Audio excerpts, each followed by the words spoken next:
जय गुरुदेव, जय गुरुदेव, जय गुरुदेव। नाम किसका? प्रभु का। जय गुरुदेव। नाम किसका? प्रभु का। ये नाम नहीं इंसान का, ये नाम है भगवान का। तो प्रेम से बोलो जय गुरुदेव।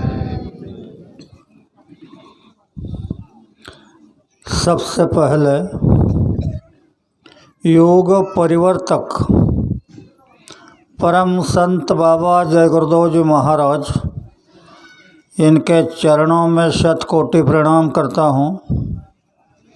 साथ ही साथ जिसने यह त्रिलोक की रचना बनाई उस ईश्वर को प्रणाम, उनके दृश्य अदृश्य शक्तियों को प्रणाम, और यहाँ पर उपस्थित इस गांव के सभी सज्जन भाई और बहनें, अगल बगल से आए हुए सत्संग प्रेमी भाई और बहनें, सबको प्यार भरा जय गुरुदेव। प्रेमी, यह आज का दिन बहुत ही अलग है। यह दादा गुरु का पावन पर्व है। ऐसे मौके जीवन में नहीं मिलते। गुरु महाराज की दया हुई, उन्होंने इस गांव के प्रियों में प्रेम जगाया और इस कार्यक्रम का आरंभ करना शुरू कर दिया। किसी के भी पुण्यतिथि में आप उनसे कुछ भी मांग सकते हो। यह तो महापुरुष, इनके पास आप जो मांगोगे वह मिल जाएगा। पर एक बात याद रखना, तुम इंसान हो, पशु नहीं। पशु होते तो बात अलग होती। इंसान को यह ध्यान में रखना चाहिए कि मैं क्या कर रहा हूँ। इंसानियत पे चल रहा हूँ या पशु के तरह चल रहा हूँ। जो एक प्रार्थना तुकडोजी महाराज ने बनाई है कि मानुष द्या मज मानुष द्या ही भीख मागता प्रभु दिसला। महात्मा बता रहे हैं कि भगवान देखने के लिए मुझे इंसान की ज़रूरत है, तो इंसान मुझे दे दो। लोक दर्शनासाठी जाती देव दिसावा म्हणोनिया। देव म्हणे मज माणूस ना दिसे, अजब तमाशा हा असला। शासन चिल्ला रहा है, आबादी बढ़ गई, और महात्मा करुण स्वर में बता रहे हैं कि मुझे इंसान दो। तब महात्माओं ने पूछा, माणूस कसला हवा तुम्हाला, सांगा तरी मी शोध करी। तब बोले प्रभु केविल वाणी। देखो, भगवान केविल स्वर में बता रहे हैं। तब बोले प्रभु केविल वाणी, कुटिल नको असला तसला। हृदयाचा जो सरळ असे, ज्यावर सगळे प्रेम करी। तुकड्या दास म्हणे असेल कोणी द्या त्याला। तो सभी प्रेमियों को गुरु महाराज का संदेश है, सब लोग आपस में प्रेम से मिलजुल करके रहना। दोबारा समझाता हूँ, सभी लोग आपस में प्रेम से मिलजुल करके रहना। अगर आपने इतनी ही बात की पालना कर ली तो वह दयागार तुम्हारे ऊपर खुश हो जाएगा और तुम चाहो वह तुम्हें दे देगा,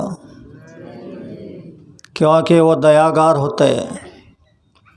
तो मैं आपसे प्रार्थना करता हूँ, आज का ये दिन तुम्हारे मांगने का है,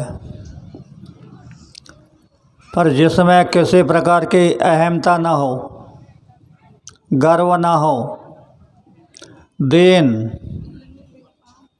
दीन होकर के मांगो, लाचार होकर के मांगो। तो धरती पर महात्मा जब आते हैं तो देने के लिए ही आते हैं, कुछ लेने के नहीं।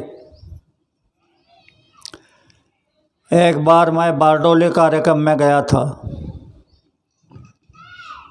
कार्यक्रम समाप्त होने के बाद बहनें आई। एक बहन भी एक लड़के को लेकर के आई, इतना लड़का था। कहने लगी, अन्ना ये वो लड़का है। मैंने कहा मेरे ध्यान नहीं है। तो कहा कि डॉक्टर ने मुझे कहा था कि तुमको लड़की होगी। मैंने आत्महत्या का निर्णय ले लिया था। आप आए थे तो आपने कहा तुम चिंता मत करो, तुम्हें लड़का हो रहा है। तो ये वो लड़का है। इसमें मैं आपको समझाता हूँ, मैंने कुछ नहीं किया और कुछ भी कर नहीं सकता था, लेकिन वो आत्महत्या कर रही है इस दर्द से। मैंने मालिक से प्रार्थना करके कह दिया कि तुमको लड़का होगा, तो लड़का हो गया। अभी यहाँ पर कार्यक्रम हुआ था तो सारे इसको ये हुआ, इसको वो हुआ, उसको वो हुआ, ये सुनाया जा रहा था। और हमारे गुरु महाराज के द्वारा कितने चमत्कार हुए हैं, लिख करके दफ्तर भर जाएंगे। फिर भी हमारे प्रेमियों को कम पड़ रहे। तो मैं आपसे यह कहना चाहता हूँ, यहाँ पर तुम्हारा कुछ भी नहीं, यह तुम्हारा शरीर भी तुम्हारा नहीं। कहा जाता है मान मध्य मासिस्त 16 सांधे पिंडा से रक्त मासाचे धनी माय बाप मालक हड़का से। यह तुम्हारा शरीर तुम्हारे माँ बाप ने तुमको दिया है, भगवान ने नहीं, तुम्हारे माँ बाप ने दिया है। और इसमें जो चेतना है वह चेतना ईश्वर के ओर से है। जब तक चेतना अंदर में है तब तक आज हिल सकते हैं, डोल सकते हैं, बैठ सकते हैं, बोल सकते हैं। चेतना निकल गई तो फिनिश हो गई। कोई जला देगा, कोई दफना देगा। ऐसे ये मिट्टी है, तो इस मिट्टी के पीछे आप इतने लगे हो, आपने यह पूरा ठान कर लिया कि ये मेरा है, परिवार मेरा है, मकान मेरा है, ज़मीन मेरी है, लेकिन तुम्हारा कुछ नहीं। ये तो एक आपको जाल में फंसाया है, माया के जाल में। इसका थोड़ा सा परिचय मैं आपको देता हूँ। पुराणाचे लिहिणार चातुर दिसता धुरंधर, व्यासमुखाची ग्वाही ऐका पिंडाचा आकार। व्यास जी बता रहे हैं, पानी पवन काहीच न होते, ब्रह्ममय होतं, ओम ब्रह्माचा प्रसार माया त्या ठाई लिप्त. 21,000 योग झाले तिच्या गर्भात, जीव जंतु जन्म उदरी तिच्या शून्यात. कुछ भी नहीं था यहाँ, ना जल था, ना पौधे थे, पानी थे, पे पहाड़ था, ना पर्वत था, ना नदी थी, कुछ भी नहीं था. ऐसे समय में केली रचना पिंड चर्चा लेने माया अद्भुत. 360 जड़ले सांधे पुरावा मजबूत. उसने रचना बनाई. 1.25 हाताचे हाड मस्तकी, 3 त्रिकुटात, 84 हाडे हात पायी, 21 प्रत्येकात. 24 बरगड्या त्याने बांधल्या पात्या छातीत, 21 मणके रचून दिले पाठीच्या कण्यात. सांध्या सांध्यामध्ये हाड जळले 158, एकूण 360 झाले गणती परिपूर्ण. झाली हाडाची गणती. पुढे ऐका चित्त देऊन, केली गणती केसाची पंडिता करतो निरोपण. 396 केसाच्या पंडिता आकारल्या भवया, पाप नीचे 240 आहे कविराया.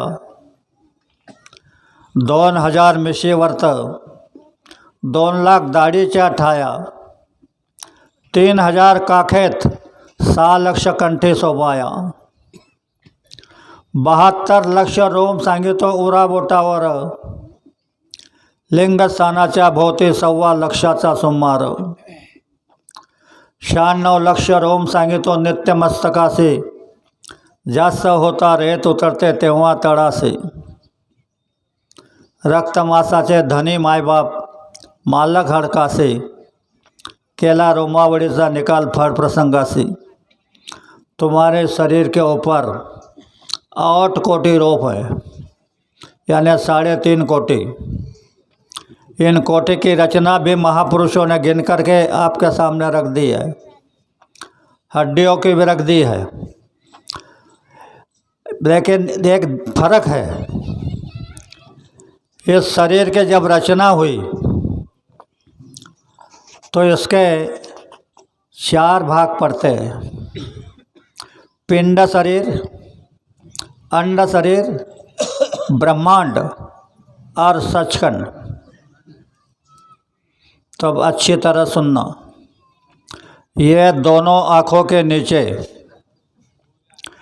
पिंड शरीर है, इसे पिंड शरीर कहा जाता है. इसमें 5 तत्व, जल, पृथ्वी, वायु, अग्नि, आकाश, इसका जौहर है. मन और इच्छा से चलता है. जो मन चाहे उधर जाता है और जो इच्छा चाहे उसे करता है. ऐसा यह पिंड शरीर है. इस पिंड शरीर को जानने के लिए आप चाहे जितने ग्रंथ पढ़ लो, चाहे जितनी किताबें पढ़ लो, चाहे जितने व्हाट्सएप सुन लो, पार नहीं हो सकते. पिंड शरीर से ही पार नहीं हो सकते तो और तो आगे 3 शरीर है. तो इस पिंड शरीर में मन और इच्छा का जोश है. तो प्रेमियों, आज मैं आपसे प्रार्थना करता हूँ, गुरु महाराज के दया कृपा से आपको एक आदेश नहीं संदेश देता हूँ कि आप ये आज यहाँ मांग लो गुरु से कि मेरी आत्मा जाग जाए और पिंड शरीर की बाउंड्री से पार हो जाए. अगर आप पिंड शरीर के बाउंड्री से पार हो गए तो आगे है लिंग शरीर. यह पिंड शरीर से आपको बंधन है 5 तत्वों के. जल के बंधन है, अग्नि के बंधन है, वायु के बंधन है, ये इसका बंधन पांचों तत्वों का बंधन है। जब ये उतर जाता है, यानी आप इंसान को मौत साबित कर देते हैं, घोषणा कर देते हैं, तब खाली ऊपर का यह पांच तत्वों का पर्दा उतरता है और आगे लिंग शरीर होता है। वो होता है 17 तत्वों का। उसमें 10 इंद्रियां, 5 कर्मेंद्रियां और 5 ज्ञानेंद्रियां, 3 गुण और अंतःकरण की 4 शक्ति, मन, चित्त, बुद्धि, अहंकार। ऐसे 17 तत्वों का शरीर होता है। और जो प्रार्थना आप लोग गाते हो कि सच्चे सेवक बनेंगे हम जब आज़ादी को पाएंगे, शासन की आज़ादी नहीं, तत्वों की आज़ादी, जब आज़ादी को पाएंगे। और महापुरुषों ने, महात्माओं ने, सब ने सेवा प्रदान कर दी। कलयुग में सेवा ही प्रधान है। अभी अभी सर ने आपको कहा कि कम से कम 10% अपने नेक कमाई में से, चोरी छुपी की कमाई नहीं, नेक कमाई में से 10% अगर आप धर्म कार्य में खर्च कर दोगे तो आपका जीवन सुफल और सफल हो जाएगा। महात्मा की वाणी है, मेरी नहीं। तो मैं बता रहा था कि ये इंद्रियों 17 तत्वों का शरीर एक नकल है। पंडित जी आपको 10वें दिन नदी पर ले जाते हैं या तो कुएं पे ले जाते हैं। छोटे छोटे चावल के 10 पिंड बनाते हैं, एक लंबा पिंड बनाते हैं, वो होता है त्रिगुणात्मक माया। और अंतःकरण के 4 शक्ति, मन, चित्त, बुद्धि, अहंकार। और वो त्रिगुणात्मक जो माया है उसके 3 भाग करते हैं और ये 10 पिंड उसमें मिला करके 3 गोले बनाते हैं। और नदी में या तो कुएं में ऐसे फेंकते हैं, ऐसे नहीं, क्योंकि रास्ता उल्टा है। तो इसका विधान ये है कि हमारे माँ, पिता, भाई जो हो, ये लिंग शरीर से मुक्त हो जाए। ये लिंग शरीर भोग योनि है, हमारे कर्मों का भुगतान। इसमें यक्ष, किन्नर, गंधर्व, कुछ देवता और पिशाच रहते हैं। अभी अभी समाधान ने बताया कि आप गाय बैल को कसाई को बेच देते हो, और कसाई क्या करते हैं मालूम है? उनके अंदर जो खून है वो खून सूख जाए और सिर्फ चर्बी वहाँ जमा हो जाए, तो उस जानवर के ऊपर गर्म पानी डालते हैं और गर्म पानी डालते डालते उसके जान निकाल देते हैं। सोच लो, जब उसकी जान ऐसे निकाली जा रही है तो वो तुम्हारे इस बारे में क्या सोच रहा होगा? चिड़चिड़ा बन जाता है और बदले के भाव उसमें अंदर जाग जाते हैं। और वही गाय और बैल, गाय होगी तो स्त्री का जन्म मिलेगा, बैल होगा तो पुरुष का जन्म मिलेगा, और वो तुम्हारा बदला लेते हैं। तुम्हारे घर में किसी के ऊपर सवार होकर के कुछ भी बकते हैं। तो इसलिए बाबा जी ने कहा, अगर तुमसे कुछ गलती हो गई माँ बाप के प्रति तो उनके रहते हुए माफ़ी मांग लो। माफ़ी मांग लिया तो उधर का विधान है, जब जीते जी माफ़ी मांग ली जाती है तो उनका जो तुम्हारे ऊपर रूठ है वो बदल जाता है, वो अपने कर्मों को माफ़ कर देते हैं। ये भोग शरीर है, इसमें सारे भक्ताए जाते हैं। तो मैं आपसे यह कहना चाहता हूँ, जो सेवा का भाव मैंने बताया कि सच्चे सेवक बनेंगे हम जब आज़ादी को पाएंगे। यानी यह तत्व जल, पृथ्वी, वायु, अग्नि और आकाश, 10 इंद्रियाँ, अंतःकरण की 4 शक्ति, मन, चित्त, बुद्धि, अहंकार और 3 गुण, इन गुणों से, इन तत्वों से अलग हो जाएंगे तब हम सेवा कर सकते हो। नहीं तो सेवा करने की हमारी भावना उतनी होगी कि है या नहीं। और कलयुग में सेवा प्रधान बना दी। तो मैं आपसे हाथ जोड़ करके कहता हूँ, आप किसी भी कार्यक्रम को जाओ, गुरु महाराज की सेवा गुरु महाराज को दे दो, महात्मा की सेवा महात्मा को दे दो। वो भी उनके पास जो उस सेवा को सत्कार्य में लगाए,